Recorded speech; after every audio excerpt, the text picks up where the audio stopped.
না, ফরেন ডেলিগেশনে তৃণমূলের কেউ যাচ্ছি না এটা ব্যাপার নয়। ব্যাপারটা যেটা হয়েছে, let us very clear that nowadays the system is they don't inform the mother party, they only inform the parliamentary party, but parliamentary party only works for the parliamentary session, but they cannot take a policy decision.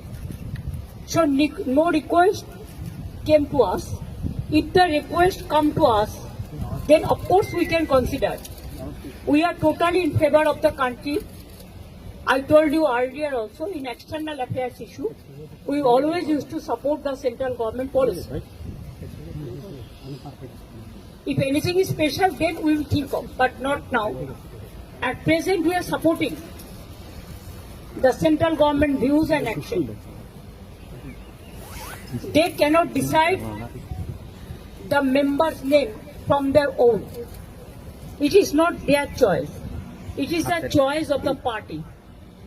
If they request me to send someone, we will decide the name and we will tell them. It is not that we are boycotting or we are not going. That is wrong. এটা ভুল। পার্টিকে তো জানাতে হবে, mother পার্টিকে। পার্লামেন্টে যে বিলগুলো আসে আলোচনা করে, পার্লামেন্টের ব্যাপারে ডিসিশন নেয়, সেটাও পার্টির সাথে কনসাল্ট করেই নেয়।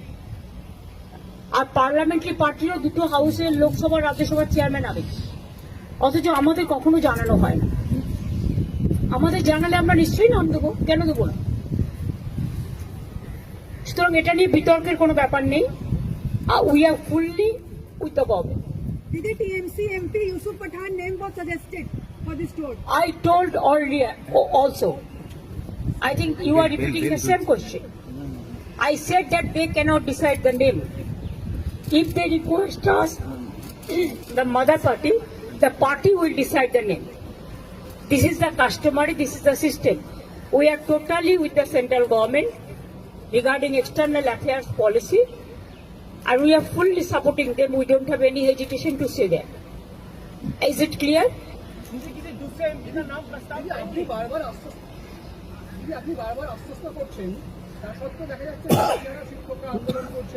দেখুন প্লিজ, আপনারা আমাকে এটা নিয়ে কিছু বলতে বলবেন না। আমার যথেষ্ট সিম্প্যাথি ওদের প্রতি আছে, ছিল এবং থাকবে। কিন্তু আপনাদের একটা জিনিস মানতে হবে, আমি তো মিটিং করে বলেছিলাম আমরা রিভিউ করব। কোর্টের ব্যাপারে আমাদের আইন মেনে চলতে হয়, একটা বাধ্যবাধকতা থাকে, এটা সবাইকে বুঝতে হবে। এবং আমাদের দিক থেকে আমরা রিভিউ পিটিশন করেছি। যদি রিভিউ পিটিশন অ্যালাউ করে ভালো কথা। আমরা চাইব, আমাদের আইনজীবীরা চাইবেন তাদের মতো যাতে ওদের চাকরি থাকে। কিন্তু সেখানে কোর্ট যদি কোনো ডিসিশন নেয়, তাহলে আমি বলতে পারি না যে আমি মানবো না, কারণ কোর্টের ডিসিশন মানতে আমরা বাধ্য। কিন্তু সেক্ষেত্রে এখনো পর্যন্ত কারো মাইনে বন্ধ হয়নি। এমনকি গ্রুপ সি গ্রুপ ডি যারা টাকা পাবে না, তাদের জন্য একটা স্কিম করে টাকা দেওয়া হচ্ছে। তার উপরে আমি জানি না, আমার একটা জিনিস খুব খারাপ লাগে, যারা ওস্কাচ্ছে তারাই কিন্তু মামলাটা করেছে ওদের বিরুদ্ধে। চাকরিগুলো কিন্তু আমাদের জন্য যায়নি।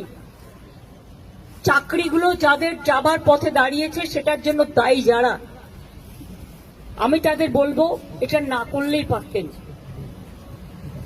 যারা চাকরি খেয়েছে তারাই যদি আজকে নাটের গুরুরা যদি আজকে তাদের স্বার্থ রক্ষার গুরু হয়ে যায়, সেখানে আমার আপত্তি আছে।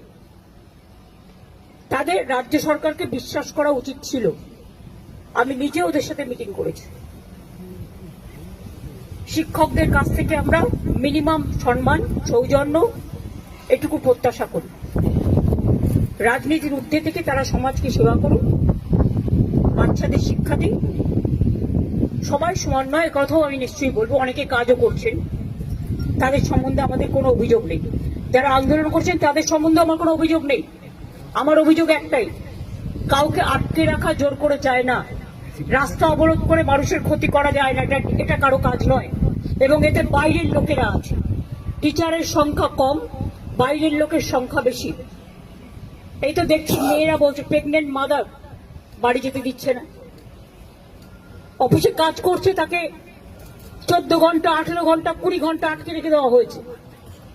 একটি মেয়ে পরীক্ষা দিতে গেছে, পরীক্ষার্থী, সে বারবার বলেছে আমি বাড়ি যাব, আমার বাড়ির লোক চিন্তা করবে, তাকে নামতে দেওয়া হয়নি, বেরোতে দেওয়া হয়নি, এবং সে ভয়ে লাফ দিয়েছে, তার পায়ে চোট আছে, সে হসপিটালে ভর্তি হয়েছে।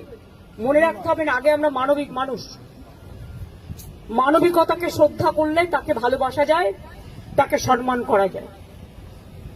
আমি আন্দোলনের বিপক্ষে নই, কিন্তু আন্দোলন করারও একটা লক্ষ্মণ রেখা আছে। আমার যেমন অধিকার নেই কাউকে বাধা দেবার, অন্যেরও অধিকার নেই আমাকে বাধা দেওয়া। আমি তো বলবো আপনারা এখানে না করে আইনে লড়াই করুন, আমরা পুরো সাহায্য করব। আমরা নিজেরাও তো করছি, আমাদের সাধ্যমতো আমরা করছি, আমরা তো ওদের বিপক্ষে নই। কিন্তু কোন রাজনৈতিক দল যদি মনে করেন রাজনৈতিক দল জল ঘোলা করবেন, তাহলে সেই রাজনৈতিক দলকে আমার কোয়েশ্চেন থাকবে, কোর্টে গিয়ে কেসটা তো আপনারা করেছিলেন, এটা করা কি ঠিক ছিল? জাস্ট এই পর্যন্ত ব্যাপারে আমি কিছু বলি না, যা করি আইনি করি, আইনত। दीदी उत्तर बंगाल के बारे में थोड़ा क्या है आपका? नहीं, उत्तर बंगो का प्रोग्राम है, आज चेंबर्स का मीटिंग है, कल भी हमारा पब्लिक डिस्ट्रीब्यूशन प्रोग्राम है, परसों भी हमारा एडमिनिस्ट्रेटिव रिव्यू मीटिंग है, उसके बाद हम वापस चलाएंगे। इधर में बहुत सारे काम भी है, एंड सिलीगुड़ी से also chicken steak, so it is my duty to take care for them also.